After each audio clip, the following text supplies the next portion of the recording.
Hello again, I'm Kitty Cara and with me is Danny Doyle, our cultural facilitator for Beyond the Boundary Road.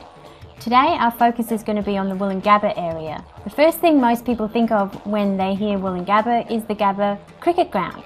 But for the local people, Woolloongabba was, Danny? Well, interesting you would say the Gabba cricket ground, because one of those places I remember hearing from my own family as we were driving by the places he would call that area Corroboree, and that was actually a name of one of the main places where the waterhole was, and that is exactly where the Gabba cricket ground is. So there was a chain of waterholes all the way along there, and they were fed straight into a creek that would go out to the Brisbane River itself from Kangaroo Point area. And that being so high up, Kangaroo Point, Highgate Hill, also feeding it too with the waters and the rains, and it would cause the water to swell, like a whirlywhirl. Yeah.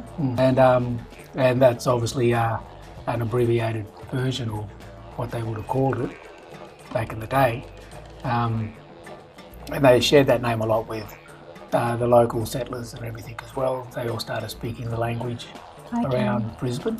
Yeah. Did you use the word corella for the waterhole in Woolloongabba? Yeah. That's the name of a bird now. We use that word for the corella, a little parrot. Oh, excellent. Yeah. Yeah, so that was one of the main waterholes area where all the animals would go, and he would always talk about the wallabies. So there was a certain wallaby around that area. That was the best one. Best one for eating.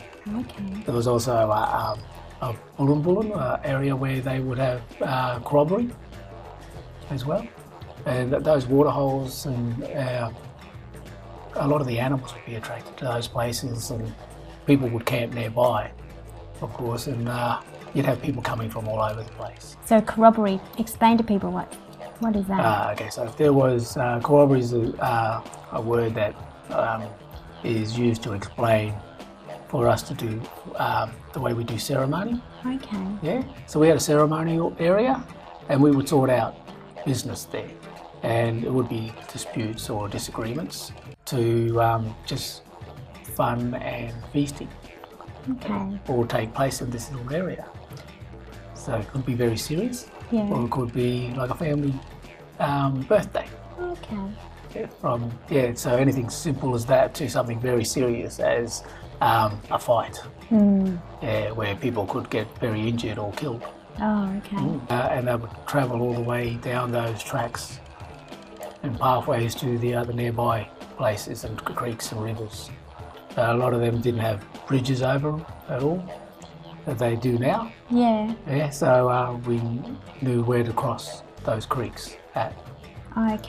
And where the bridges are these days along those pathways, that was the crossing. The original crossing where people... Where some of the crossings where people would cross the creek. Some places are too close to the mouth, so we would be further back inland.